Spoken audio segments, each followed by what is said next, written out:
three levels of Emunah, and I'll end with that because it's very late. One level of Emunah when somebody comes in and he persuades all the friends, all the Knack of his class, he's nobody in the class. So he's trying to brag. What can he brag? My tati, my father, my father, my father. So what is he bragging? His father's extra rich? No. His father's strong? No. His father's knack? Absolutely not. But my father's such a good mensch. He would never raise his voice. He's always there for me. He's always willing to listen. He understands me. He never hits me. He never bullies me. He never abuses me.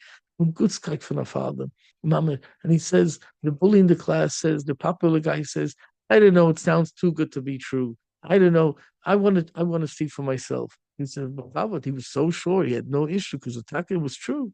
So he says, follow me home. He follows him home, comes into the house, and it turns out the father came there before he came, and he just went to the garage for something, or I mean the basement or whatever, and to get something. So the boy goes to the kitchen table every day. There's a cup of milk or sometimes water, seltzer, whatever it is. Every day there's something there for him to drink. When he goes over and he takes the glass cup and he's about to drink, and the boy says, "I don't know my father. He's supposed to be home by now." And then the door opens up and the father walks in. And he says, "Hi, Tati," and he expects his father to answer, to reciprocate with a beautiful hi, a warm welcome. But his father runs over to him, smacks that glass out of his hand, hits his hand so hard, bangs it out with such shrieks, and the glass shattered all over the floor. And the kid, he was never hit. He was beyond himself. He did total shock. That boy, the bully, the popular kid in the class, says, and you expect, I knew you're a liar. I knew, Mr. Schwindler. Look, you have your father's a maniac. He's an abuser. He's a bad man. Your father is the worst father.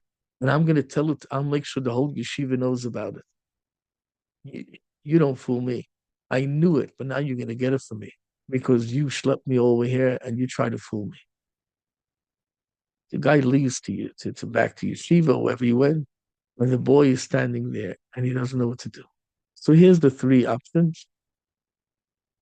One option, he goes off the derech. One option, he's mad at Hashem and his father. Like, how could you kill my reputation for a whole lifetime now that everybody's going to laugh at me? Then you have the other. What's the other option? The other option is to confront the father. Why'd you ruin my life for? What did I do? Why'd you ruin my life for? It was totally uncalled for. I don't deserve it. And what would the father answer? The father answered, forgive me. But I meant your taiva. I meant your good. Why? It was for your benefit. Why? Because I, by mistake, I didn't know your cup and whatever. I put poison. It was bleach and chlorine. It was so because I needed to. Mommy asked me to go upstairs and to clear the drains and everything, and it was something that she couldn't deal with. So, and I went to get from the basement something, some gloves, and to protective gloves. I shouldn't because it gets on the skin, it eats up the skin in a second. If you drink it, the guy is dead within seconds. So I saw you taking it to your mouth, although it wasn't close to your mouth because you would smell it. But I saw you taking it. I thought, what happens if you just shove it in and you have a stuffed nose? For your benefit, I saved your life. Now the kid understands that, but it's the first time it's Emunah, but the second was already Emunah plus understanding plus rationale. What's the highest level of Emunah? When a kid says, I don't ask my father questions. Why did you confront him? I don't have to because I trust him that he means my good. He loves me and he's competent. He's Avinu Malkeinu.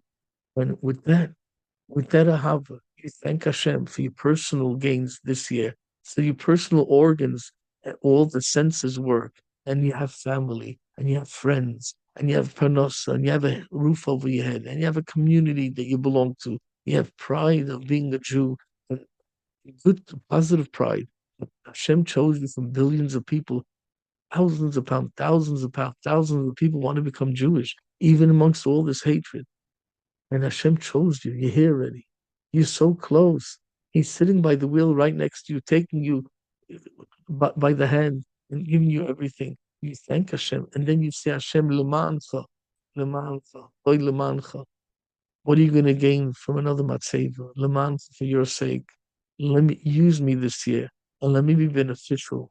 And that ultimately, by the end of the year, Hashem, I give you my word that I'm going to do whatever I can this year, personally, privately, and collectively, that I'm going to try to do whatever I can so you can get a kesef, crown on your head, and I can give you a palace, a Beis Hashem, a Beis Hamikdash, that the Arabs themselves will say, let me knock down their building. They should knock down their own building to help the Jewish nation. Christians and the Muslims and all the other,